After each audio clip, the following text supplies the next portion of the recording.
Re-education alone is not the answer to Europe's growing problem with alcohol abuse.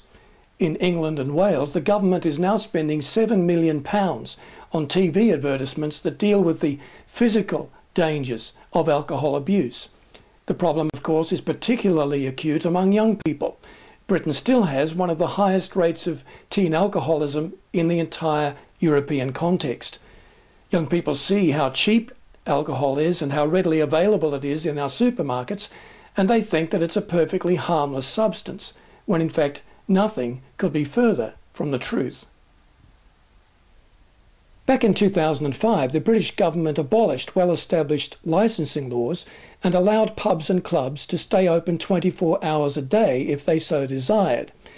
The rationale behind this move was that if pubs could stay open longer, then the hours at which people emerged from pubs drunk would be staggered, so not everybody would emerge at the same time onto the street. Unfortunately, having pubs open for longer also means that people have a lot more opportunity to drink themselves into a stupor. And now that their rationale has been found wanting, the British government is falling back on a type of thinking that has long been used by neoliberal political thinkers the world over.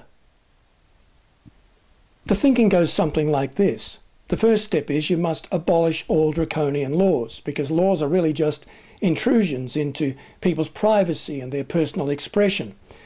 But when public behaviour doesn't match up to your expectations or your targets, you then have to introduce re-education programs. You see, people are basically intrinsically good and socially responsible. So they don't need laws, they just need education. Well, the thinking is flawed, because the fact remains that human beings often do things that endanger themselves physically or emotionally in the long term because their behaviour seems to offer short-term payoffs. Many people who smoked for years knew that smoking was potentially dangerous for them, but they did it anyway. Why? Because cigarette smoking seemed to offer some short-term payoffs. It made them feel better, it comforted them in a tough time. They put aside long-term considerations for short-term interest. Education and legislation go hand in hand. Fair and balanced legislation must be on hand when education fails. It offers the stick when the carrot of education doesn't work.